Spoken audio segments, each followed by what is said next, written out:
Perkenalkan, nama saya Niputu Widya Putri, absen 5 dengan NIM 2302612010106 dari kelas Manajemen Pemasaran Pagi B.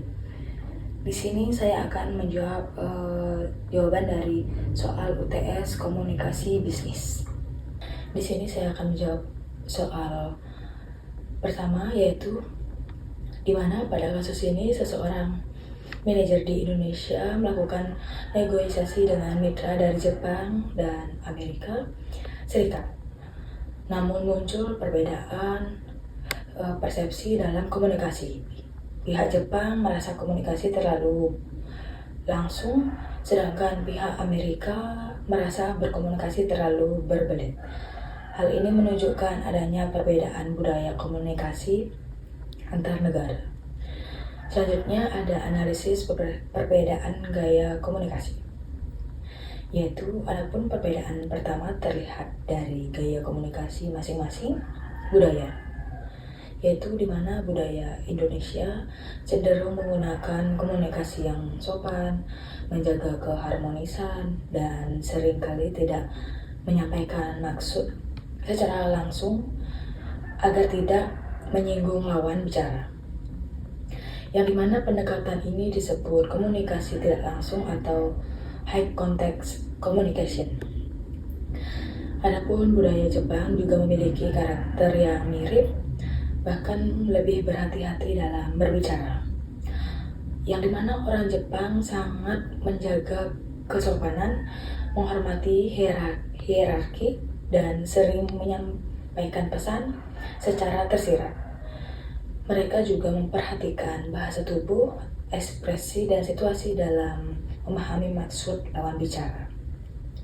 Dan sedangkan budaya Amerika Serikat cenderung menggunakan komunikasi yang langsung, jelas, dan to the point.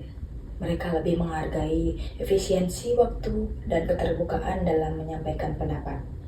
Karena itu, komunikasi yang terlalu berputar-putar bisa dianggap tidak efektif. Dan perbedaan utama terletak pada tingkat keterusterangan dan cara menyampaikan pesan. Selanjutnya ada evaluasi kesalahan komunikasi manajer Indonesia. Yang mungkin dilakukan manajer Indonesia adalah belum menyesuaikan gaya komunikasinya dengan karakter budaya lawan bicara. Ketika bicara dengan pihak Jepang, mungkin manajer terlalu langsung sehingga dianggap kurang halus atau kurang menghargai norma kesopanan mereka. Sebaliknya, saat berbicara dengan pihak Amerika, mungkin ia terlalu berhati-hati dan terlalu banyak basa-basi sehingga dianggap berbelit dan tidak efisien. Nah, selain itu, kemungkinan manajer kurang memahami pentingnya komunikasi seperti lintas budaya, sehingga menggunakan satu gaya komunikasi yang sama kepada semua pihak. Yang dimana padahal dalam komunikasi bisnis internasional, kemampuan beradaptasi sangat penting agar pesan dapat diterima dengan baik. Selanjutnya, adapun pendekatan komunikasi yang efektif. Agar komunikasi berjalan lebih efektif, manajer perlu menerapkan komunikasi yang fleksibel dan menyesuaikan dengan budaya lawan bicara. Adapun pertama, melakukan persiapan budaya, yaitu mempelajari karakter komunikasi negara mitra sebelum negosiasi dilakukan. Selanjutnya, menggunakan bahasa yang jelas namun tetap sopan, sehingga dapat diterima baik oleh pihak Jepang maupun Amerika Serikat. Yang ketiga, melakukan klarifikasi ulang, seperti dengan menanyakan apakah pesan sudah dipahami dengan benar atau belum. Keempat, meningkatkan kemampuan mendengarkan aktif agar dapat memahami respon verbal maupun non-verbal dari lawan bicara. Dan dengan cara tersebut, perbedaan budaya dapat dijembatani dan negosiasi lebih lancar. Nomor 2, adapun dalam organisasi yang terjadi informasi tidak sampai, pesan disalahartikan dan balik antar tim. Hal ini biasanya disebabkan oleh hambatan komunikasi. Adapun analisis jenis hambatan komunikasi, yang dimana hambatan pertama adalah hambatan fisik. Misalnya suara bising, gangguan jaringan internet, atau jarak antar divisi yang membuat informasi sulit tersampaikan. Kedua, ada hambatan psikologis seperti rasa takut, stres, emosi atau kurang percaya antar karyawan sehingga pesan tidak diterima secara objektif. Selanjutnya ada hambatan ketiga yang dimana hambatan semantik, perbedaan pemahaman terhadap kata atau istilah tertentu. Seperti satu divisi menggunakan istilah teknis yang tidak dipahami divisi lain. Adapun juga hambatan organisasi seperti alur komunikasi yang terlalu panjang sehingga informasi berubah sebelum sampai ke penerima. Selanjutnya dampaknya terhadap kinerja organisasi. Dapat menurunkan efektivitas kerja. Informasi yang tidak jelas bisa menyebabkan kesalahan pekerjaan, keterlambatan penyelesaian tugas, dan konflik antar karyawan. Selain itu, komunikasi yang buruk juga dapat menurunkan motivasi kerja karena karyawan merasa tidak mendapatkan arahan yang jelas. Dalam jangka panjang, hal ini dapat menurunkan produktivitas dan merusak hubungan kerja dalam organisasi. Adapun solusi berdasarkan prinsip yaitu pertama, memastikan komunikasi jelas, singkat, dan tepat sasaran. Kedua, perusahaan perlu menyediakan saluran komunikasi yang efektif, seperti rapat, email resmi, atau platform komunikasi internal. Selanjutnya, membangun budaya komunikasi terbuka agar karyawan merasa lebih nyaman menyampaikan pendapat atau tidak malu bertanya. Keempat, melakukan feedback atau umpan balik sehingga dapat dipastikan bahwa pesan dipahami dengan benar.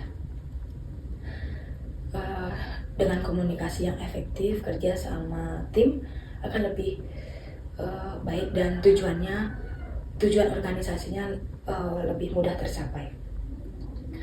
Dan adapun nomor 3, sebuah startup di Bali menggunakan media sosial dan email untuk berkomunikasi dengan pelanggan internasional, tetapi mengalami masalah seperti respon lambat, bahasa kurang profesional, dan kesalahpahaman budaya. Dan analisis masalah komunikasi yang pertama, respon yang lambat yang dapat membuat pelanggan merasa tidak dihargai dan bisa menurunkan kepercayaan. Yang kedua, bahasa yang kurang profesional seperti bahasa kurang baik atau pemilihan kata yang terlalu santai. Yang ketiga, kurangnya pemahaman budaya pelanggan, sehingga pesan yang dimaksud baik justru bisa disalahartikan, salah paham. Semua ini menunjukkan bahwa komunikasi bisnis digital harus dikelola secara serius. Dan selanjutnya ada peran teknologi informasi, yang dimana teknologi bisa memperburuk masalah jika tidak digunakan dengan baik. Misalnya pesan otomatis yang tidak relevan atau keterlambatan balasan email. Namun teknologi juga dapat menjadi solusi. Contohnya, perusahaan dapat menggunakan chatbot yang dimana untuk menjawab pertanyaan dasar pelanggan dengan cepat secara langsung. Nah, selain itu, penggunaan aplikasi manajemen pelanggan dapat membantu seperti memantau pesan masuk agar tidak terlewat. Perusahaan juga bisa menggunakan alat pengecek grammar atau penerjemah langsung profesional untuk meningkatkan kualitas komunikasi tertulis. Jadi teknologi sangat membantu jika digunakan secara tepat. Adapun perbedaan budaya dan kesalahpahaman, yang dimana perbedaan budaya sangat mudah menimbulkan kesalahpahaman. Seperti pelanggan dari negara barat, negara asing biasanya lebih menyukai jawaban yang cepat dan langsung to the point. Sementara di Indonesia, komunikasi lebih ramah dan penuh basa-basi sering dianggap sopan, tidak enakan.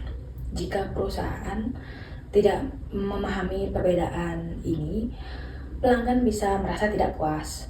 Karena itu penting bagi perusahaan untuk memahami budaya pelanggan internasional